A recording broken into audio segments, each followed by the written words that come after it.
vamos a comenzar. ¿Dónde nos quedamos la semana pasada? Estamos viendo cosas que no nos agradan mucho, ¿verdad? Porque es totalmente normal que estemos luchando todo el tiempo con nuestra carne. Nadie ha superado las luchas y las dificultades de la carne. Si alguien ya lo hubiera superado, ya estaría en la presencia del Señor. Eso. Pero nosotros seguimos luchando cada día con las debilidades que enfrentamos en nuestra carne, ¿verdad? Que se oponen y, como dice Santiago 4, producen pleitos en nosotros mismos primeramente, porque todo el tiempo estamos luchando con nuestro carácter, con nuestras debilidades, sobre todo con el carácter, y con las pasiones que moran en nuestro cuerpo. No solamente las fisiológicas, que tenemos sueño, que estamos cansados, que nos enfermamos, sino con las más difíciles, que son con nuestro carácter y nuestro, que está aquí, la raíz de todo, de nuestro corazón.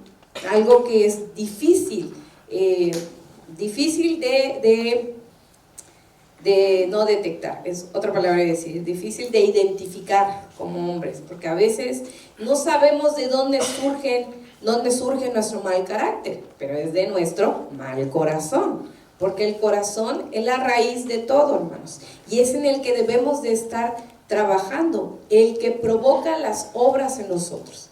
Por eso la palabra y nuestro Dios todo el tiempo están hablando acerca de la transformación de nuestro corazón, para que de ese corazón, que es la raíz del hombre espiritual, puedan nacer obras buenas, santas y agradables para Dios. Tenemos que identificar, si nosotros queremos cambiar lo exterior, pero no lo interior, no funciona. Porque podemos ser muy bonitos, estar bien bañaditos y oler muy rico, pero por dentro estar podridos, como una fruta podrida. Esa es la realidad. Ayer tengo un curso y estoy tomando un curso y estaban hablando acerca de los valores, y que el hombre tiene en sí mismo la necesidad de la búsqueda de los valores, y cuando el hombre deja de buscar esos valores, hablando en el mundo, claro, para ellos valores, para nosotros mandamientos de Dios, cuando el hombre deja de buscar los valores, deja de ser hombre. ¿Por qué? Porque él tiene una necesidad de estar buscando cada día crecer y transformarse, porque esa es la naturaleza del hombre, porque nuestra naturaleza es pecaminosa, y el pecado todos los días toca la puerta y destruye todo lo que hemos construido, y tenemos que volver a edificarlo, y es una búsqueda constante. Nosotros también debemos tener esa búsqueda constante, no de los valores solamente que habla el mundo, porque esos son valores morales de la sociedad, pero sí por los mandamientos y sí por la instrucción que Dios nos da. Que la verdad, yo cuando tomo esos cursos me río, porque digo, todo está en la palabra, todo está en la escritura, y cuando les comparto, ven, la Biblia también dice esto, y esto es lo que dice. Ayer mi profesora dice, qué interesante, entonces dice la palabra, porque hablaban de los pobres. Le dije, la escritura también habla de los pobres, y habla para que el pobre no robe, no cometa delitos, tenga sustento. Y ellos están, ay, nosotros no sabíamos. Sí, claro, ¿verdad? Si supiéramos todos, y no solamente saber, sino si pusiéramos en práctica, ¿verdad? Entonces, hablábamos comenzamos un nuevo capítulo, Santiago 4 o Jacobo 4:1, donde él empieza con esta pregunta: ¿de dónde vienen las guerras y los pleitos entre nosotros? No solamente decíamos entre nosotros, sino en nuestro interior. ¿De dónde vienen esas batallas y esos pleitos entre nosotros mismos? Y luego él afirma con otra pregunta: ¿no es de las pasiones las cuales moran en nuestros miembros? Y hablábamos que hay pasiones desordenadas que acarrean o traen como consecuencia pleitos o luchas en nuestro interior. Esas pasiones, número 1, aquí nos aparece como la codicia. Y hablábamos acerca de la codicia, que la codicia no solamente es deseo esto, deseo lo otro, o cuando miramos algo y ciertamente nos entra como el deseo de, ay, yo quisiera tener esta casa, este carro, yo quisiera tener esto, o este esposo, o esta esposa, sino algo más profundo en la raíz, por supuesto, de donde viene todo, que es el corazón. Y veíamos que la codicia lo que hace es que busca cosas malas o perversas y se deleita en ellos, y no solamente se deleita en ellos, también los persigue. Pone todo su corazón, todo su esfuerzo, y dijimos, donde va el corazón, ahí va toda nuestra vida. Por eso la Escritura dice, donde está tu corazón, está tu tesoro, porque ahí inviertes todo, tu fuerza, tu dinero, tu sabiduría. ¿Dónde está tu tesoro? Esa es la verdad de nuestro corazón. Y no solamente eso, se complace o se deleita, sigue siendo algo que seduce al hombre. La codicia es algo que seduce al hombre y lleva a poner su corazón en ello. Entonces es algo que anhela nuestro corazón y generalmente es algo prohibido, como veíamos en Corintios. ¿Cómo leíamos el ejemplo que nos daba del pueblo de Israel en Egipto? En Primera de Corintios, a ver, ¿qué le dije? Primera de Corintios, ándele, alguien si se acuerda bien. 10:1. Sí, 10:1, mis hermanos. Por alguna razón lo borré. Qué bueno que ustedes sí lo recuerdan. Ay, sí, de verdad que lo... Ah, no, aquí está. Primera de Corintios 10:1. Está hablando precisamente del pueblo y dice que aquí Pablo está hablando y dice, hermano, no quiero que ignoren lo que hicieron nuestros padres, y está contando lo que ellos vivieron en Egipto, y en el número 6 dice, mas estas cosas sucedieron como ejemplo para nosotros, ¿para qué? No codiciemos cosas malas como ellos codiciaron.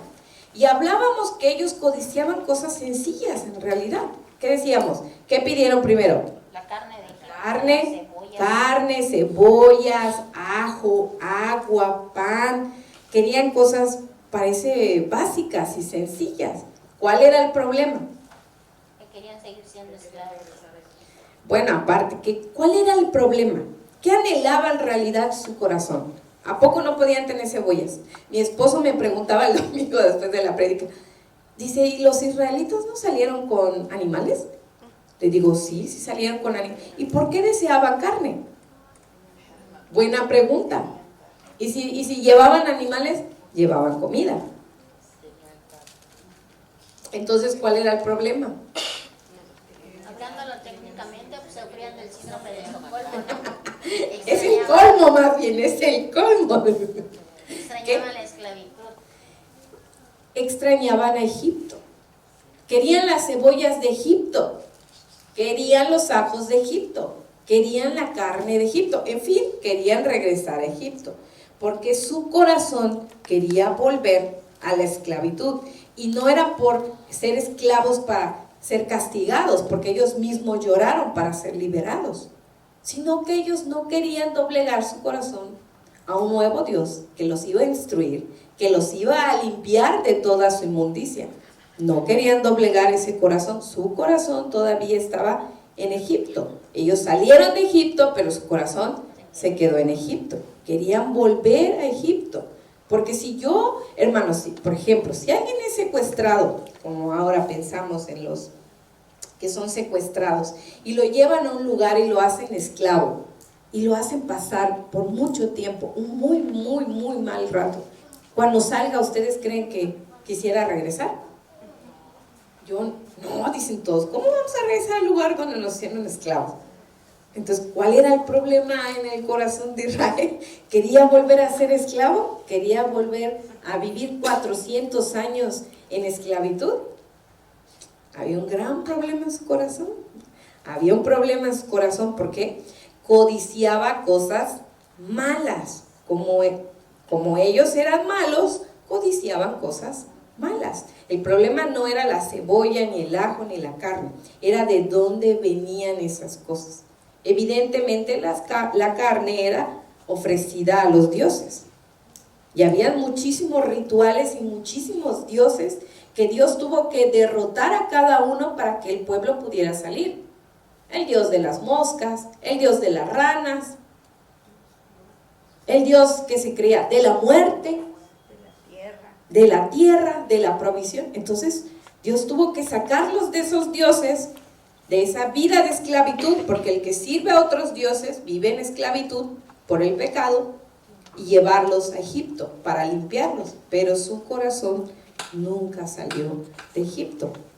Y esa codicia los llevó a cosas terribles. Vimos a Coré en su codicia de ser el sumo sacerdote. La tierra se abrió y fue tragado junto con su familia vivo. ¿Qué más? Vimos al pueblo de Egipto comiendo carne y luego ser muertos en un día, saciándose de la carne que sí tenían, que sí había, pero ellos querían algo mucho más, según mucho mejor, porque decían, vamos a comer las cebollas de Egipto. ¿Las cebollas de Egipto son mejores que las cebollas de Europa? Dicen, son cebollas. Los italianos dirían otra cosa, pero son cebollas. ¿Y los ajos? ¿Y la carne? Entonces, todo el tiempo el corazón del pueblo se estaba desviando de los fundamentos espirituales. Y evidentemente, así como la lengua, necesitaba un freno. Por eso es que Dios lo llevó al desierto. Y bueno, debemos de estar reflexionando también eso en nuestra vida, de lo que hablábamos, en donde está nuestro corazón, está nuestro tesoro. Donde vemos que nuestro tiempo se va, que nuestro dinero se va, debemos de poner énfasis a ver en qué lo estoy gastando o lo estoy invirtiendo. Si es en lo espiritual o es en lo material. Claro que en esta tierra hay que pagar impuestos, hay que pagar colegiaturas. Alguien hablaba de las colegiaturas, de los niños, de los uniformes, de todo. Y cuando vemos un mundo acumulado de cuentas. Pero ¿qué es lo primero que debe hacer un creyente? Bueno, además de buscar a Dios, por ejemplo, si hablamos en las finanzas, ¿qué es lo primero que debe hacer? Apartar el diezmo. Apartar lo que es de Dios y dejar lo que es del hombre. ¿Ok? Pagar impuestos, vivir en orden, pero primero veo lo de Dios y después de lo de Dios entonces me empiezo a preocupar por las cosas que esta tierra me exige. Eso es lo primero. Eso quiere decir que su corazón está atento y está trabajando en su mente. Hay que hacer esto, hay que hacer lo otro. Entonces hay que estar analizando para no desviarnos de los propósitos eternos, hermano. También es importante que, bueno, vemos en el pueblo de Israel, no creo que aquí ya lo pasamos, cosas malas. Ah, sí, perdón. Es algo importante, mis hermanos, que estemos reflexionando en ello, porque muchas veces estamos invirtiendo, algo que decía hermana Isabel, que a veces estamos muy afanados, por ejemplo, en el trabajo, y nos estamos perdiendo de lo rico espiritual que hay. Y de repente, hermanos, vemos que todo en lo que invertimos nuestro tiempo, nuestro dinero, nuestra salud y nuestro esfuerzo es inútil. Por eso dice, pero no tenéis. Codiciáis, pero no tenéis. Porque el alma del hombre y la carne nunca se sacian. Siempre quieren más y más y más. Ese es un problema de nuestra carne. Hoy tenemos zapatos marca, no sé, una marca, Andrea, ¿no? Por ejemplo. Y mañana a lo mejor queremos no sé, ¿qué otra marca más cara? No sé, Gucci. Queremos una marca así o así. Claro que definimos, esta es buena calidad, vamos a invertir en algo bueno, lo vamos a cuidar, bien, ¿verdad? Pero si estamos nada más gastando por gastar y no midiendo en nuestro corazón, porque es es como una bolsa vacía, le echamos y nunca se llena.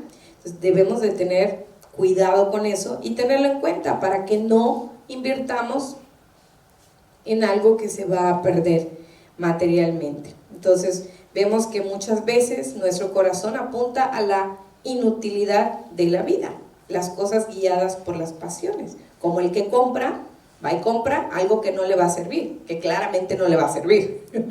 Como a mí no me gustan las tienditas que venden de todo, las que venden todas cositas, ¿no? Yo entro, yo solo los veo de fuera y me estreso. de verdad, porque me estresa, porque llego, veo tantas cosas y yo digo, ¿para qué quiero eso? ¿Para qué quiero lo otro? Dije, y a mi hija le encantan y dice, ay, yo quiero esto, yo quiero lo otro. No, dijo, ¿para qué las quiero? Al final en cuentas se van a terminar perdiendo en la bolsa de la casa o quién sabe dónde, porque eso suele pasar frecuentemente. A ver, perdón, aquí se me fue.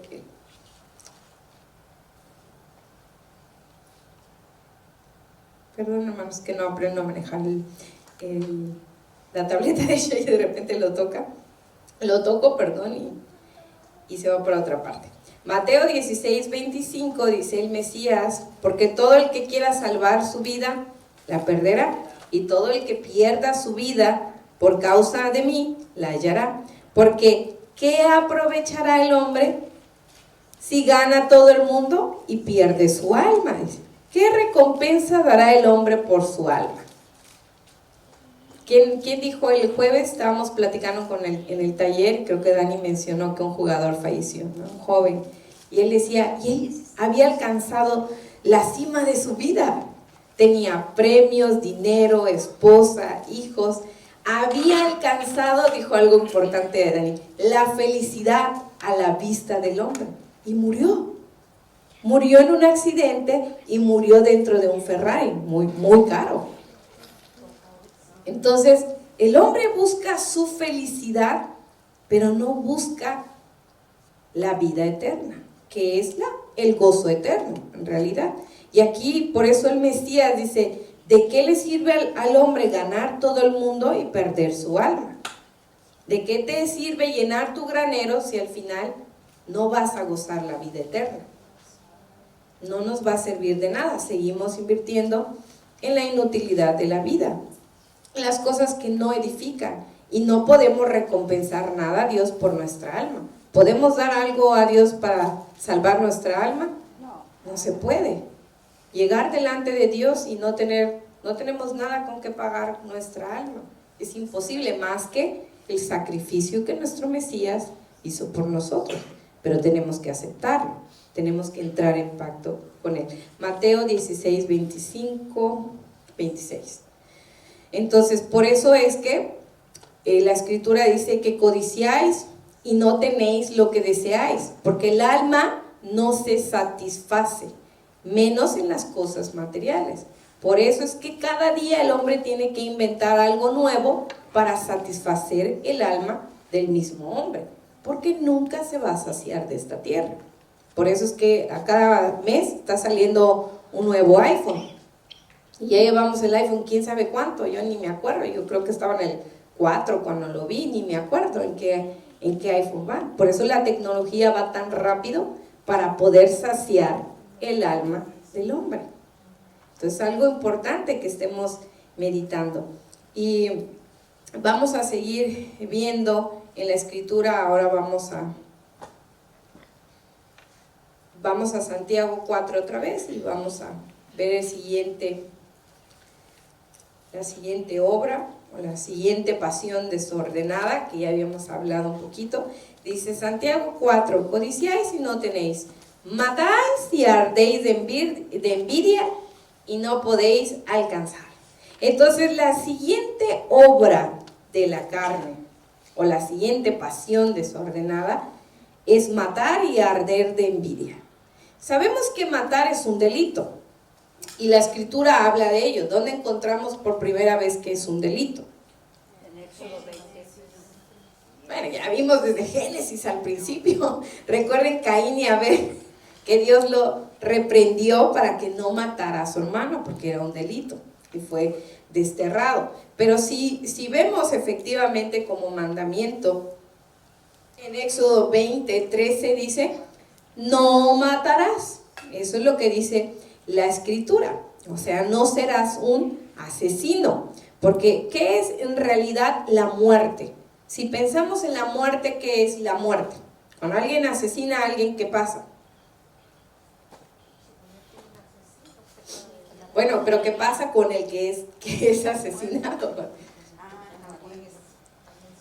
Se separa, ¿no? Se separa su cuerpo de su alma y ya se va a la eternidad, ¿no? Pero también hay una muerte espiritual. ¿Se acuerdan cuando Adán y Eva estaban en el jardín del Edén? Ellos tuvieron dos consecuencias de la muerte. La muerte física, porque cuando salieron del huerto, comenzaron a contarse sus días para su muerte, y también la muerte espiritual.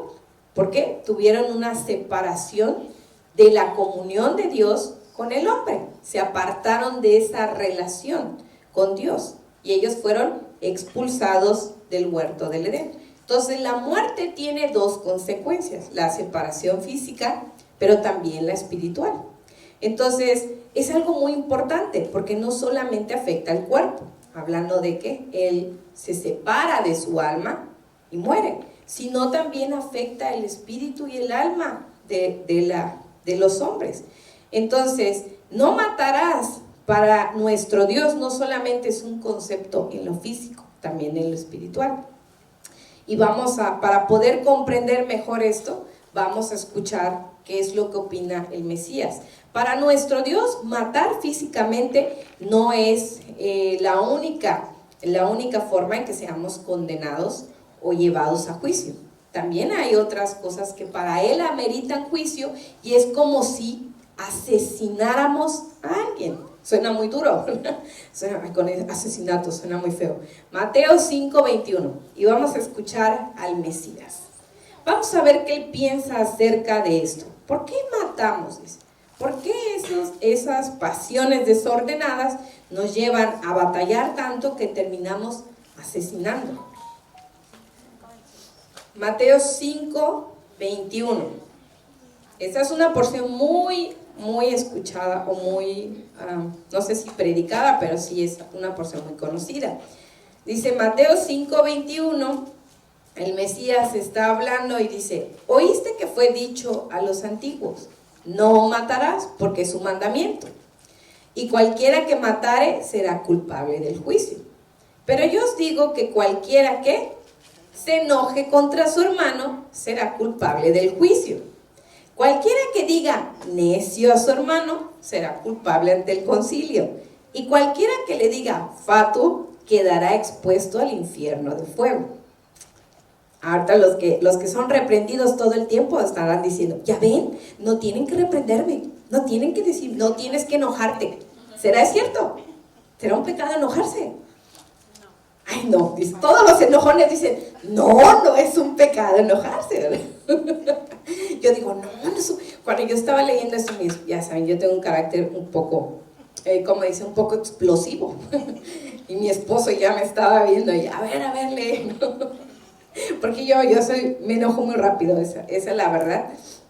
Me enojo muy rápido, pero aunque no lo crean, tardan que exploto. Bueno, quién sabe, dicen. Entonces, fíjense, aquí el Mesías está dando 3 condiciones que son consideradas como un asesinato: el que se enoja contra su hermano, el que le dice necio, y el que y el que habla fatuo, o sea, el que ofende. O sea, 3 condiciones. Entonces, ¿será un pecado enojarse? Primero vamos a ver esas 3 condiciones. Ok, ¿será un pecado enojarse? ¿Cuál sería aquí la situación del versículo? ¿Será un pecado enojarse? Pónganse a pensar un poquito. Porque si me enojo, ya me enojé con mi esposo, ya lo maté. Si lo pensamos, ya lo maté, ya estoy condenada al juicio, ya merezco la condena. ¿Qué creen que pase en este versículo? Para el Mesías, matar no solamente es privar de la vida o arrebatar la vida, pero el Mesías muestra que el asesinato es una condición de nuestro corazón, y la cual se expresa externamente en estas 3 condiciones. Condición de asesinato: el que se enoja contra su hermano, y cualquiera que le dice, y cualquiera que lo ofende. Pero ¿cuál será la clave para entender estas acciones? Vamos a ver el idioma original para que lo podamos entender. En el idioma original hay algo muy interesante: omitieron una palabra que cambia todo el contexto del texto. Y esa palabra en el idioma original dice: ese quien está enojado contra su hermano sin causa será en peligro de juicio, el cual cualquiera que provoque a su hermano sin causa y lo despierte a la ira. Entonces, aquí la clave del versículo es el que busca problemas sin ningún motivo. Y aunque tengan motivos, no es causa de estar peleándose a cada momento. Pero aquí la clave es sin causa alguna. Sin ninguna causa. Entonces, el que está enojado, cualquiera que se enoje contra su hermano sin causa, será culpable del juicio. Ahora lo entendemos mejor todos, pero todos tenemos una causa por enojar. Sí, hermanos, pero hay control. Hay control del enojo. Entonces, y todos los enojones dicen, perdóname, Señor. Perdóname, Señor, porque me enojo sin causa muchas veces, ¿no? Ok, ahora, ¿mande? Pues ahorita lo vamos a ver. ¿Quién es el que se enoja sin causa contra su hermano? Dices que todos nos dan razones para enojarnos. Sí, algunos sí, si hablamos con las esposas, seguramente tienen una razón por la cual enojarse con su esposo. Eso no va a fallar. O viceversa, también el esposo con la esposa. Seguro tienen una causa para enojarse. Pero aquí la escritura quiere decir de las personas que están buscando todo el tiempo problemas contra su hermano sin aparente causa, sin ninguna razón. ¿Hemos conocido personas que discuten sin ninguna razón? ¿Sí? Bueno, esos sí, ¿verdad? Por su típico carácter, ¿no? Pero sí hay gente que pelea sin causa. Sí hay gente que pelea sin causa. Por ejemplo, yo estaba viendo en Ciudad de México una protesta. Ustedes saben, los pro-palestinos destruyeron, o sea, los dueños de los negocios no la debían ni la tenían y no habían hecho absolutamente nada y terminaron pagando todos los platos rotos. Y estaban enojados tanto, que decían, mátenlos. ¿Y qué? Mátenlos, escuchen, mátenlos. Y yo decía, ¿qué gente tan loca? ¿Qué les pasa? Decía yo, ¿qué les pasa por la cabeza? Gente enojada sin causa. Sin causa. La gente, por ejemplo, cuando usted abre las redes, ahora si hablamos de Israel, hay cosas tan absurdas que publican y la gente está enojada sin causa porque no sabe lo que está pasando. No entiende ni lo físico ni lo espiritual porque no lo busca. Y cree que está enojado por una justa causa. El problema para el hombre es que no siempre sus causas son justas. Por eso debemos medir nuestro corazón. Si estamos enojados por cosas absurdas, probablemente estemos cometiendo asesinato contra otro. ¿Por qué? Porque lo miramos con mala cara, le hacemos nuestras señas de que, alerta, estoy enojado, no te me acerques. Así como los animales cambian de color para decir, no te acerques, soy peligroso. También los hombres cambiamos de color, cambiamos de cara, cambiamos de tono en la voz para que no te me acerques. Y aparentemente no hay causa, o no hay causa justa. Por eso debemos de tener mucho cuidado cuando hacemos berrinches, cuando nos enojamos sin ninguna causa aparente, como cuando nos corrigen. Muchas veces ponemos nuestra cara de poca felicidad, para no decir otra cosa. Pero la corrección es parte de nuestra vida como creyentes, porque vivimos batallando con pasiones, con luchas. Entonces, lo que decía el Mesías es que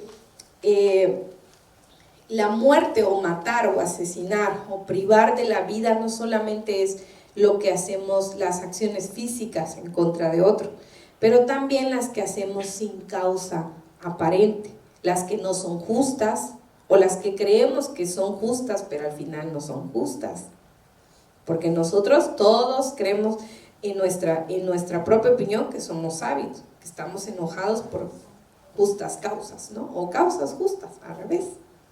Pero para nuestro Dios y para el Mesías, El hombre que se enoja sin una causa aparentemente justa se vuelve un asesino en contra de su hermano. Para él es algo más profundo, porque el que se enoja, ¿qué es lo que provoca? Provoca y despierta ira. Como dice la traducción original, dice el que está enojado contra su hermano sin causa alguna, y cualquiera que provoque a su hermano sin causa alguna. El que todo el tiempo está peleando o batallando. Y parece que no, hermanos, pero en realidad somos hombres muy susceptibles. Nosotros entendemos cuando las cosas cambian o las actitudes cambian. Y no es algo que usted tenga que fingir. Si en un momento estoy enojado, estoy triste, estoy algo como que no me siento muy de ánimo, no es algo que tenga que ocultar en realidad. Pero no es para que se enoje sin causa, sin causa contra los demás. Los demás no tienen la culpa, su hermano no tiene la culpa si usted está a lo mejor atravesando un momento difícil en su vida. A lo mejor, no sé, un problema, lo que sea, pero sin causa alguna, para nuestro Mesías sí es un delito a estar, o con lo que creemos justo. Entonces, enojarse es provocar o enfurecer. Y aquí dice, la definición de enojarse, aquí en Mateo 5, dice orgizo, que es la palabra original griega, que dice provocar o enfurecerse. O sea, provocar o enfurecerse. Usted lo provoca y se enfurece. Y dice pasivamente convertirse en exasperado. ¿Qué significa la palabra exasperado? Pasivamente que se convierte en un exasperado. Quiere decir que es un hombre que vive en un estado emocional estado emocional de gran irritación o de frustración. Cuando ¿han visto a alguien que está frustrado? Yo también me he visto en esa posición y luego me he identificado, estoy frustrada, por algo estoy frustrada, por algo estoy como amargada, como Mara, como Noemí. Ya no me llamen Noemí, llámame Mara. Cuando estoy enojada digo, oh, ya soy un ajenjo. Ya soy un ajenjo, digo.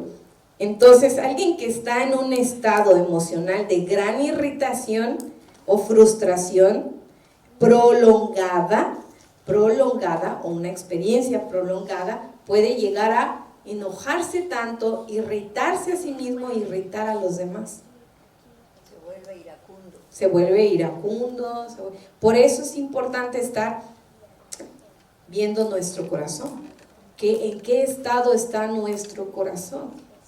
¿Qué está pasando en nuestro corazón? Todos los días. Los jóvenes es algo que deberían estar preguntándose todos los días, porque cuando llegan a la juventud, lava los platos, no quiero. Ve a la tienda, no quiero. Ahí está mi hermano. Pero mi amor, no quiero, no me llames mi amor. Ya soy un adulto. Lian recoge, no. Lian obedece, no. El estado de irritación de sus corazones. Ustedes también opacan el amor de los padres. Como hijos nos volvemos tan irritantes a los padres que los lastimamos y no nos damos cuenta. Yo en mi juventud no conocía la palabra. Yo en un tiempo discutía mucho con mi mamá, ya saben, esa hija rebelde que todo cree que sabe. Y yo estaba enferma, me enfermé y me dio anemia. Y yo tenía una cita en el médico un sábado y un viernes había un evento en el parque, iban a hacer esos luces y sonido. Y yo estaba terca que quería ir. Y mi mamá me decía, no vas a ir, estás enferma, vamos a ir al médico. Pero es que yo quiero. Le hice un berrinche a mi mamá. No saben ese berrinche de los que digo, ay, cómo quisiera guardar eso en el baúl, de las extinciones y que se extinguiera, pero no es posible. Le hice un berrinche tan grande. Mamá era de carácter y hijo decía, no. Tan grande le hice un berrinche que me dijo, está bien, ve. Y yo me extrañé que me diera permiso de ir. Y empecé a meditar por qué mamá me dio permiso. Yo estaba segura que no me iba a dejar ir. Y lo pensé y la miré. Y la miré que se fue atrás. Y yo conocía a mi mamá. Cuando se iba atrás a hacer algo, ya era porque iba a llorar. Y yo decía, ay, ¿cómo? Dije, no creo que llore mi mamá por lo que le dije o por lo que hice. No creo que lo haga, dije yo. Y sí la escuché llorando y dije, no puedo creer que yo haya hecho llorar a mi mamá. Dije, ay, qué malvado. Y llegó la hora de salir y no fui a ningún lado. Me quedé en mi casa, me dormí temprano, me levanté temprano. Cuando me desperté, mi mamá se dio cuenta que yo no salía a ningún lado. Y mi mamá estaba súper feliz. Fuimos a Izamal, me llevó al médico. Luego dijo, hija, vamos a comer al mercado. Mi mamá estaba feliz. Y yo dije, ay, ahora que soy grande, digo, ¿cuántas batallas hubiéramos ganado si hubiéramos cedido el corazón tan irritado y frustrado? Está irritado y frustrado nada más. Y podemos asesinar con ello, porque también las palabras asesinan, las actitudes matan el amor de la gente, la sensibilidad de la gente también. Por eso es que no tomamos a la ligera sus sentimientos, aunque sabemos que los sentimientos luego están dominados por el corazón, pero no los tomamos tampoco en desprecio. Ay, es un sentimiento absurdo y ya. No, no es así. Tenemos que medir las causas justas y las que no son justas para enojarse. Así que cuando alguien está enojado significa que enfrenta situaciones difíciles o desafíos o motivos sin causas justas. Entonces debemos de estar analizando cuando estamos muy irritados emocionalmente, y los jóvenes también deberían estar, sus sonrisas tan grandes, son tan bellos. ¿Quién diría que se van a enojar? Jamás. Jamás, diría. Yo los veo y dije, ay, qué lindura, ¿cuándo se van a enojar? ¿Verdad, Cris? Pero la verdad en la juventud es que el corazón siempre está irritado y frustrado, porque tiene fuerza, pero no tiene dinero y no puede salir, no puede hacer lo que quiere, no tiene libertad. Tiene juventud y fuerza, pero no tiene dinero y no tiene permiso. También, y no tiene permiso. Entonces hay que estar midiendo si nos enojamos con justa causa o sin ninguna causa contra nuestro hermano. Así como en la congregación, la hermana me miró mal. Ay, la hermana me hizo sus ojos, ni me contestó cuando le saludé, ni me hizo, ni me dijo, ni nada. Y ya estamos enojados con el hermano, sin ninguna razón. Le preguntas, hermana, ¿se siente bien? ¿O le hice algo? ¿O la ofendí en algo? ¿Pasó algo? Porque a lo mejor yo no estoy enterada y yo soy la causante de algún mal. Pero nos desaparecemos de la congregación y parece que ya ni existimos de la congregación y ya, porque estamos enojados sin ninguna causa. No hay ninguna causa, así somos como hombres. ¿Y qué pasa? También asesinamos a los hermanos, porque al final todos tenemos que estar en una unidad, en una misma fe, en un mismo amor. Entonces hay que estar midiendo nuestras causas, así como las mujeres casadas. Yo creo que eso se nos da mejor a nosotras como mujeres casadas, que nos frustramos tanto con el esposo que ya decimos, Señor, esta es una justa causa, por favor, apela a mi favor, tú lo conoces, ya sabes cómo es, yo no estoy mintiendo, Señor. Sí nos pasa, ¿verdad? Todas las mujeres, siempre nos ha pasado, pero hay mujeres que pelean sin ninguna causa. Y se da mucho en las mujeres, porque el corazón llega a irritarse mucho. Porque las mujeres son muy frágiles, y como esposas, bien dice la palabra, y dice Pablo también, que los hombres casados y las mujeres casadas tienen que estar velando si complacen con amor, tienen que estar procurando a la esposa o al esposo, y es un trabajo doble. Porque si ya ni me contento a mí, tengo que contentar a otro, es algo muy complicado. Entonces Pablo decía, mejor si quieren estar solteros, evítense esos problemas. Pero los que están casados, bueno, ya están casados, conozcan que tienen que hacer esto. ¿Por qué? La condición del corazón es algo que estar velando, porque provoca asesinatos, como si nada, provoca asesinatos. Entonces hay que estar valorando. Y Efesios 4:25 nos da una clave importante acerca de la ira y del enojo. Efesios 4:25 dice, por lo cual desechando la mentira, hablad verdad cada uno con su prójimo. ¿Por qué? Porque la verdad va a evitar malos entendidos. Dice, porque somos miembros los unos de los otros. ¿Qué dice? Airaos, pero no pequéis, dice. No se ponga el sol sobre vuestro enojo, ni deis lugar al diablo. Si uno está enojado, tiene que evitar 3 cosas. Número 1, no pecar. ¿Qué habla? El enojo es solamente un síntoma de que algo realmente nos irrita. No quiere decir que todo lo que nos enoja no es justo, porque nos enojamos muchas veces por causas justas, como Dios lo hace.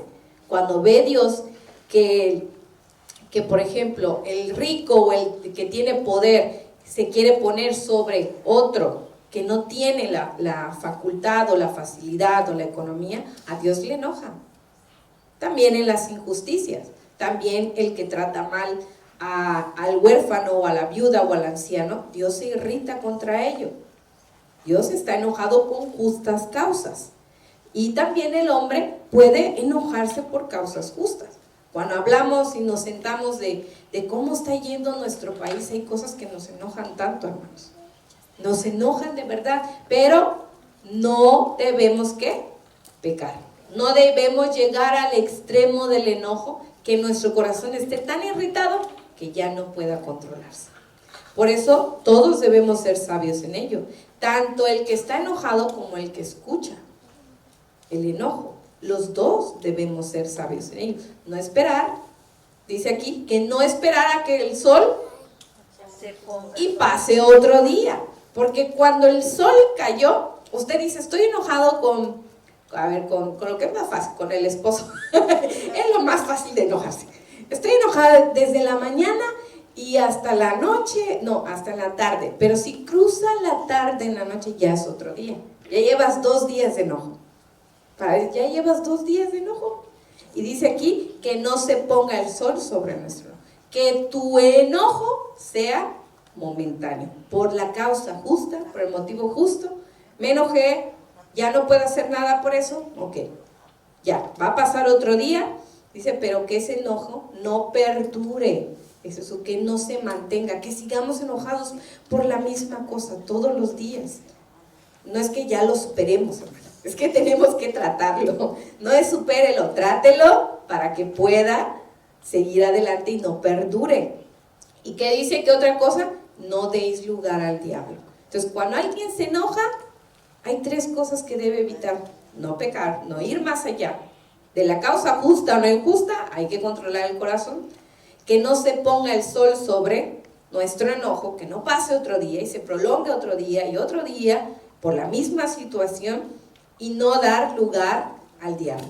No dejar que el diablo, a través de ese enojo, irrite más nuestro corazón, porque no solamente vamos ahora sí a asesinar con nuestros pensamientos o con nuestras palabras, sino también lo vamos a cometer en hechos. Entonces hay que tener muchísimo cuidado con el enojo y aprender de ello. Y otra cosa que les decía el Mesías, otra condición en la cual nosotros podemos cometer ese asesinato, dice, no solamente el que se enoje, cualquiera que le diga necio a su hermano será culpable ante el concilio. ¿Qué significa esto que le decimos necio? Porque todos son necios, todos nosotros, perdón, me incluyo, todos somos necios de alguna manera. Recordemos que sin causa, dice, cualquiera que diga necio a su hermano, sin causa, será culpable ante el concilio. Aquí el Mesías estaba hablando de algo que se hacía mucho con los judíos.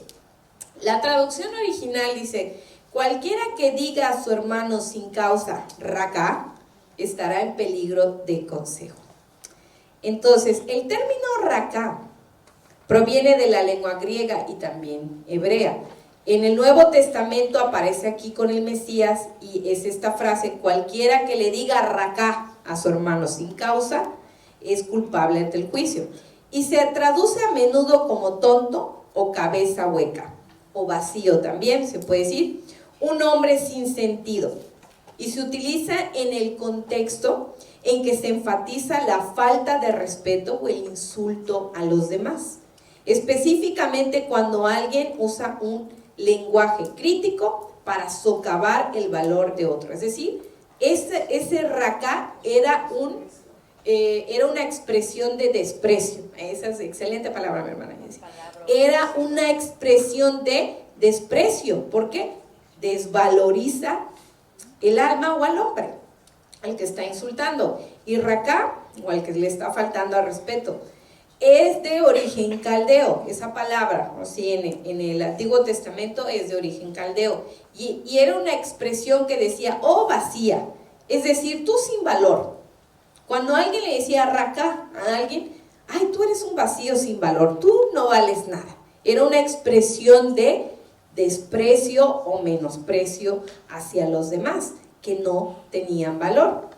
Y dice aquí, como un término de total vilipendio. Y yo decía, ¿qué es vilipendio?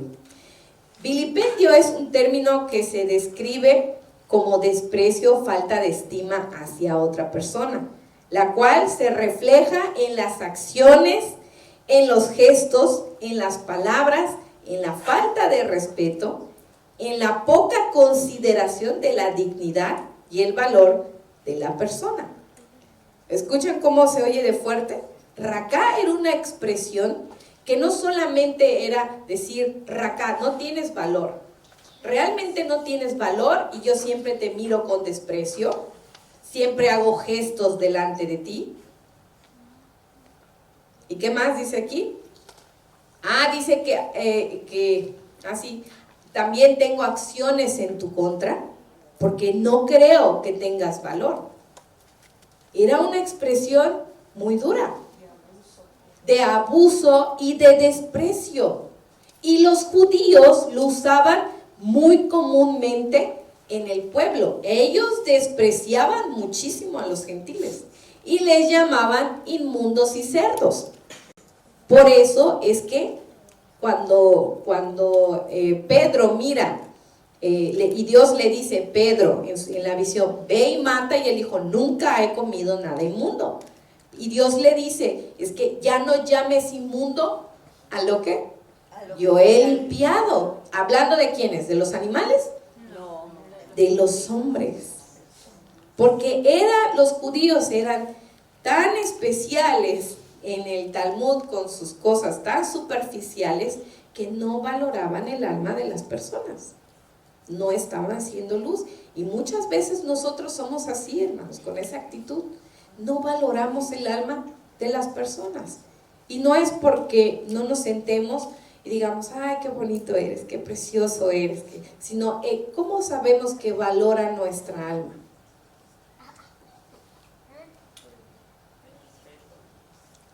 Con respeto, sí, pero hablando en lo espiritual, claro que hay el respeto, pero si hablamos en lo espiritual, el que te ama, ¿qué hace? ¿Mande? Tati ya se la sabe, te reprende. El que te ama y te dice, ¿por qué no ha venido al servicio, mi hermana? ¿Por qué a los estudios? Dígame, pero los líderes no me molestan. En realidad no le molestamos, hermanos, porque ustedes son adultos y están bien instruidos, pero el que te ama habla con verdad a tu vida y conoce la condición del valor de tu alma. Por eso está todo el tiempo hablándote, no para ver tus males, porque tenemos muchos males todos, pero sí para que entiendas que estás fuera del camino de la eternidad o que estás yendo por un camino equivocado y que quiere que tú regreses al camino correcto. Como la palabra, todo el tiempo nos está hablando de lo mismo, pero sobre todo también con nuestras expresiones, con nuestros gestos y con nuestras acciones a los demás. Los que aman a la hermana la fueron a visitar en el hospital, y también yo sé que los que no pudieron, sus razones habían, o trabajo, algún momento, pero le hablaron, le mandaron un mensaje, mi hermana, ¿cómo está? Estoy orando por usted. Solo estoy poniendo de ejemplo, hermana. Es un ejemplo, todos amamos a la hermana, todos nos amamos. Pero es una forma de amar y de apreciar el valor del alma, de no ser como los judíos diciendo, racá. haciendo un gesto de menosprecio. Los judíos sí eran así, hermanos. Dice que esta palabra o esta expresión era un comportamiento que tenía tantas repercusiones negativas en la persona que afectaba la integridad de la persona. Es como el bullying. Es similar al bullying, hermano. Cuando alguien está haciendo bullying, ¿mande? Lo denigraba. Los denigraba, claro. Pues alguien que te llame cerdo, pues sí es algo denigrante, porque no hay una causa ni una razón aparente. Sí, dígame. Pero esa acción de que estamos leyendo ahorita no ha cambiado, hermana Steffi. No, por eso seguimos hablando. Porque, Sí, es verdad. Nos tocó ahora con las fiestas de la Pascua y llegaron una comunidad muy grande de judíos allá en lo que fue el Ritz-Carlton. Y a mí me da mucha tristeza ver cómo al personal que les da el servicio los ven con una actitud de tanto menosprecio, hermana. ¿Por qué? Porque, oye, tú, necesito que le hagas esto al niño. Y, o sea, la manera, la voz, la manera de expresarse. Y porque sabemos que también los judíos o los israelitas tienen un corazón muy endurecido. Están lejos todavía, su corazón está lejos, porque ellos conocen la palabra, pero su corazón está lejos. Y por ejemplo, en sus eventos, es así como yo pongo este anuncio y todo lo que está aquí me corresponde. No pongas tú, que no eres de nuestro grupo, un pie aquí. Y eso, mírenlo con las tradiciones del Talmud, están, Sí, es que son esas. cargan tanto a los miembros, a la gente que viene al conocimiento, que termina perdiendo la dirección correcta de la vida espiritual. Tantas tradiciones y tal.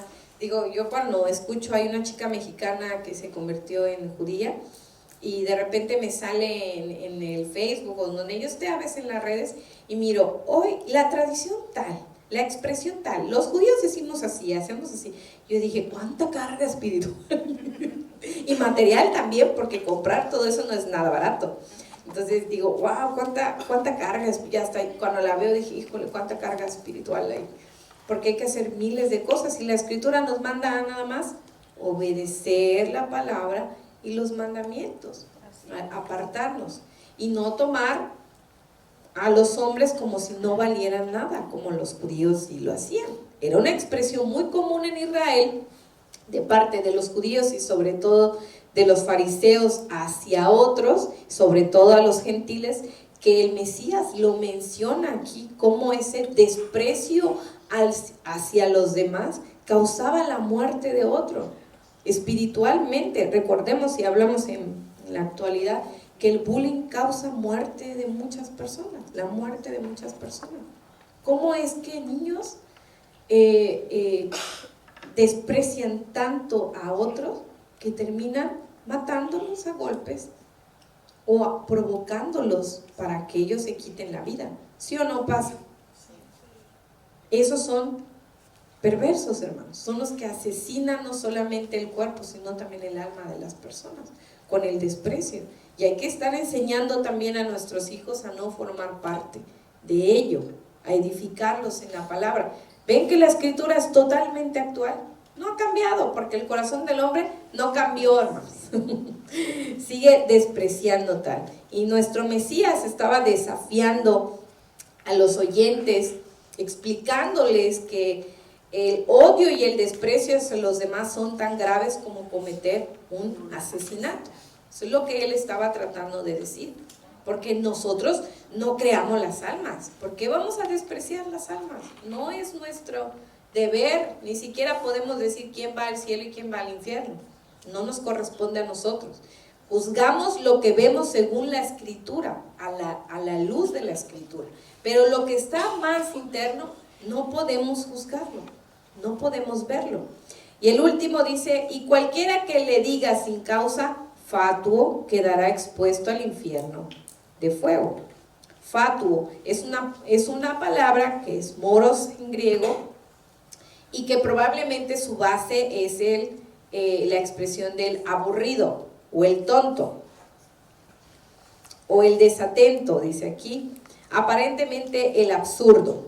Y Primera de Corintios, o sea, aquí habla, más bien vamos a detenernos un segundo antes de ir a Corintios. Entonces, ¿qué significará fatuo? Si aquí dice que es aburrido, desatento, tonto, absurdo, ¿qué significará? Cuando nosotros le hablamos así a nuestro hermano sin causa y le decimos fatuo, o sea que le decimos aburrido, tonto, desatento, absurdo.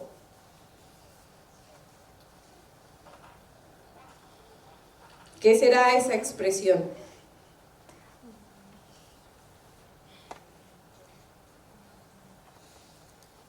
Muchas veces perdemos la paciencia con los que son pasivos, no pacíficos, hermano, pasivos. No, sobre todo yo como esposa pierdo la paciencia, la pasividad, porque digo hagan y no hacen, porque digo esto y tampoco, yo digo ya intenté todas las formas y eso me irrita muchas veces y me hace enojar, porque hay gente muy pasiva, que no se le da el don de la iniciativa y perdemos mucha la paciencia con este tipo de personas. Es uno también de los conceptos que caben, pero también dice aburrido o tonto, al que consideramos como un tonto. ¿A quiénes consideramos, nosotros como creyentes, a quiénes consideramos como tontos muchas veces? ¿Cómo? A los necios. Bueno, sí, también, sí, qué necios son, hermano. Sí, a veces sí, también perdemos la paciencia con esos necios. Pero miren, Primera de Corintios 1:26 dice: pues mirad, hermanos, vuestra vocación, que no sois muchos sabios según la carne. ¿Por qué decimos tonto a otro? Porque nos creemos muy sabios. Esa es una cosa que nos sucede como carnales. Dice, no sois muchos sabios según la carne, ni muchos poderosos, ni muchos nobles, sino que lo necio del mundo escogió Dios para avergonzar a los sabios, y lo débil del mundo escogió Dios para avergonzar a lo fuerte y lo vil del mundo. Dice, y lo menospreciado escogió Dios y lo que no es, para deshacer lo que es, a fin de que nadie que se jacte en su presencia, porque nadie es más que otro según la palabra. No importa lo mucho que yo estudié, no soy más que la hermana Rosalba. Yo no soy más, hermanos. Tampoco soy menos. Pero no soy más. No soy más. No porque tengamos el nivel que tengamos, creamos que los demás son tontos o no tienen capacidad. Yo a veces me río de mi esposo porque a veces me está dando unas cátedras y yo parece que no lo estoy escuchando, pero yo me estoy robando todas sus ideas. Yo luego los anoto y digo, esto me dijo y esto sí suena muy sabio. Digo, bueno, ya es cuestión que lo aplique cada uno a su vida, pero es verdad, es cierto. Entonces, ¿con causa también podemos llamar a los hermanos tontos? Pues con causa tampoco no, no es nuestro deber. Sí es cierto que cuando estamos enojados pecamos, es lo que dice la Escritura. Es lo que dice la Escritura, es correcto. Que con causa a veces nos enojamos y que decimos, eres un tonto. Y de verdad hay gente que nos desespera porque todo no, por ejemplo, yo soy una persona que siempre está activa, que no le dice, yo ya estoy haciendo, ya estoy aquí, ya estoy. Entonces cuando yo veo que no, le digo, oye, por ejemplo, a Lian, le digo, Lian, por favor, llévate esto, o toma esto, y Lian tarda 5 minutos en procesar lo que le digo, otros 5 minutos en entender cómo lo va a hacer, y otros 5 en hacerlo, ya son 15 minutos, ya se quemaron los frijoles para ese tiempo, ¿no? Entonces yo me desespero, le digo, Lian, apúrate, muévete, y estoy detrás de ella.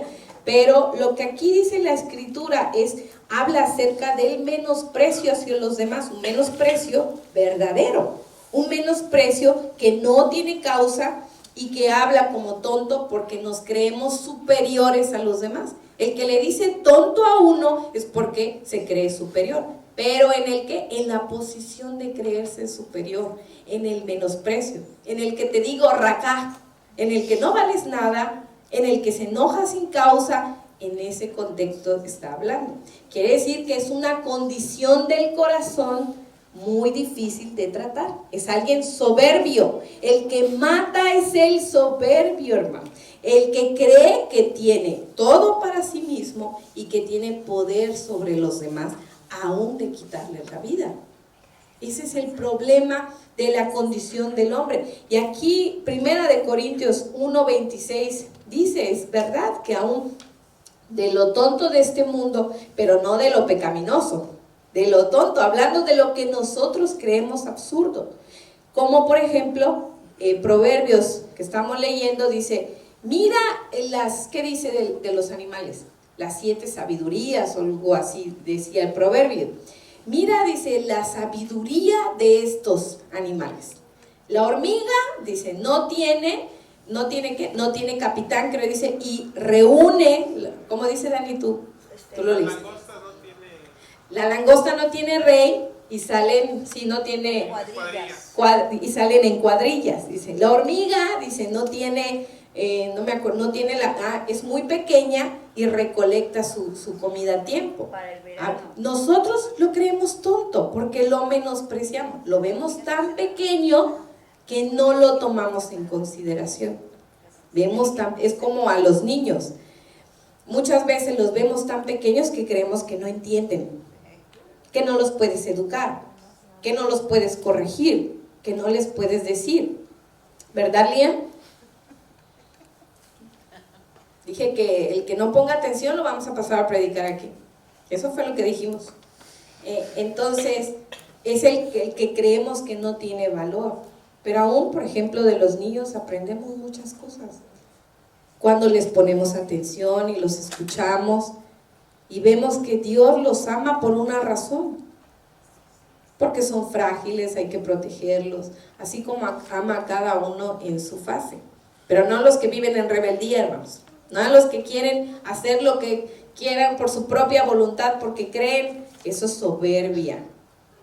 También es soberbia, hermanos. Y aquí Dios está tratando con la condición de soberbia del hombre. El que quiere enseñorearse sobre otro, que quiere ser mejor que otro. Por eso los desprecio.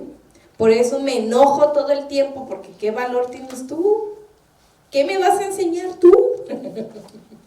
Sí, hay muchos que no podemos aprender de ellos, definitivamente. Pero es una actitud de soberbia. Pero si alguien de verdad está preocupado por ti, es verdad que muchas veces va a perder la paciencia contigo. Si ya dijo una vez, ya dijo otra vez, como los padres con los hijos. Dije una vez, otra vez y otra vez y otra vez. Y en algún momento tú te vas a volver el asesino de tus padres, porque los vas a irritar tanto que o van a llorar, o te van a pegar, o van a hacer un escándalo contigo. Es la actitud de cada uno, hermanos. No solo el que recibe la corrección, sino el que provoca la corrección también. Nuestra actitud. Sí, Lian, siéntate ahí, por favor. Entonces, ¿sí entendimos? Y 2 Timoteo 2:23 dice,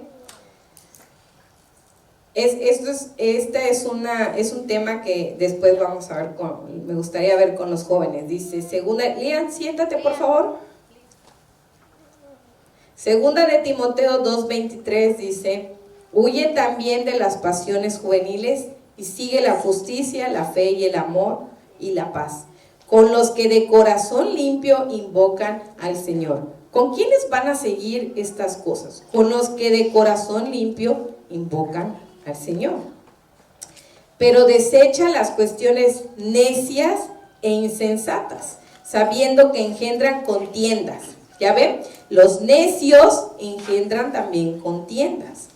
Y dice la Escritura, porque el siervo del Señor no debe ser contencioso, sino que amable para con todos, apto para enseñar, sufrido, que con mansedumbre corrija a los que se oponen, por si quizá Dios les conceda que se arrepienten para conocer la verdad y escapen del lazo del diablo en que están cautivos a la voluntad de Él. Entonces la Escritura nos está diciendo que nadie tiene que tener una actitud tan soberbia, que se enoje sin causa, ¿qué más? Que desprecie a los demás, ¿y qué otra cosa? Que tome como tonto a los demás, solo porque él se cree superior, o que menosprecie lo que son los demás, porque se cree superior, o porque piensa que es superior. ¿Por qué? Porque estará cometiendo un asesinato hacia los demás, con estas actitudes, estará cometiendo asesinato. ¿Y qué dice? ¿Qué es lo que debe ser? El siervo del Señor, dice, no debe ser contencioso, dice, sino amable para con todos, apto para enseñar, es decir, para corregirlos, sufrido, porque cómo sufren ustedes, cómo se sufre muchas veces, es la verdad, que con mansedumbre corrija a los que se oponen. ¿Por qué? Porque hay valor en el alma de las personas, aunque se opongan, nosotros entendemos que hay un valor inmenso. Si no, el Mesías no hubiera dado su vida por ustedes. ¿Para qué va a dar su vida por alguien que no vale la pena? Que no tiene ningún valor. Es porque para nuestro Dios hay un valor en el alma. En el Shabbat creo que eso lo hablábamos también de una parte de cómo Dios amó tanto a su pueblo rebelde. Lo vimos pidiendo carne, cebollas, ajo de Egipto, de su antiguo Dios al que servían, y aún así el Señor, su deseo era habitar en medio de ellos y mostrarle quién era su Dios. Y hablábamos de Oseas también en el Shabbat, que Oseas es la representación del carácter del amor de Dios, tanto por su pueblo como marido, todo el tiempo buscando a la esposa, proveyéndole, atrayéndola nuevamente a la casa. Entonces hay un amor profundo de nuestro Dios por las almas. Y entender eso, hermanos, va a ayudar también a no solamente sanar, frenar nuestro corazón para no volvernos asesinos de otros. Porque la Escritura nos dice, aquí nuestro Mesías nos dice que para él el asesinato no es solamente el físico, y aparte, hermanos, todo esto que está diciendo el Mesías, el que se enoja contra su hermano, cualquiera que diga necio, cualquiera que le diga fatuo, o como lo decíamos, racá, todas esas actitudes lo van a llevar en un momento a cometer un verdadero asesinato, porque no va a haber valor, no va a haber el valor en las personas, va a menospreciarlas, no va a tomar en consideración su alma, sino miren la actitud de los que matan sin aparente razón, fríos, sin ninguna repercusión en su corazón. ¿Han visto alguno entrevistado, algún asesino? Que uno está increíblemente, ya para finalizar, ayer leíamos una historia en el curso en donde estoy, y hablaban, y esta historia dice que es verdadera, en 1993, dos niños de 10 años mataron a un niño de 2 años. Y todavía no les bastó con golpearlo, lo llevaron a las vías del tren para que el tren le pasara. Y una de mis compañeras preguntó, pero ¿por qué hacen esto? O sea, ¿por qué si sus familias eran buenas aparentemente? Venían de una familia. Y yo decía, pues porque el corazón es perverso, porque eso depende de nuestro corazón y de nuestra voluntad, hacia dónde la dirigimos. Imagínense, es un bebé de 2 años. ¿Qué podía hacerle a un niño de 10? ¿Y cómo es que un niño de 10 tiene una actitud de un adulto perverso y malvado?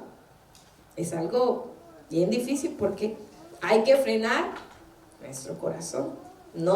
Ya eso lo vienen planeando de hace mucho. Recuerden que viene de nuestro corazón, luego va a nuestra mente y luego terminamos ejecutándolo. Así como Caín mató a Abel. Lo planeó, lo pensó, lo premeditó. Dios le advirtió, frena tu corazón, porque le puso malas caras a su hermano. Dice que estaba enojado con su hermano. Decayó su semblante. Le puso caras, le hizo gestos de que ya está enojado y luego lo engañó. Lo llevó al campo y lo asesinó. No vio valor en el alma de su hermano. Entonces es lo que pasa. Si no frenamos esas actitudes, Tal vez no matemos físicamente, pero sí espiritualmente. Eso sí lo podemos hacer todo el tiempo. Entonces vamos a ponernos de pie, hermanos, vamos a terminar hasta aquí.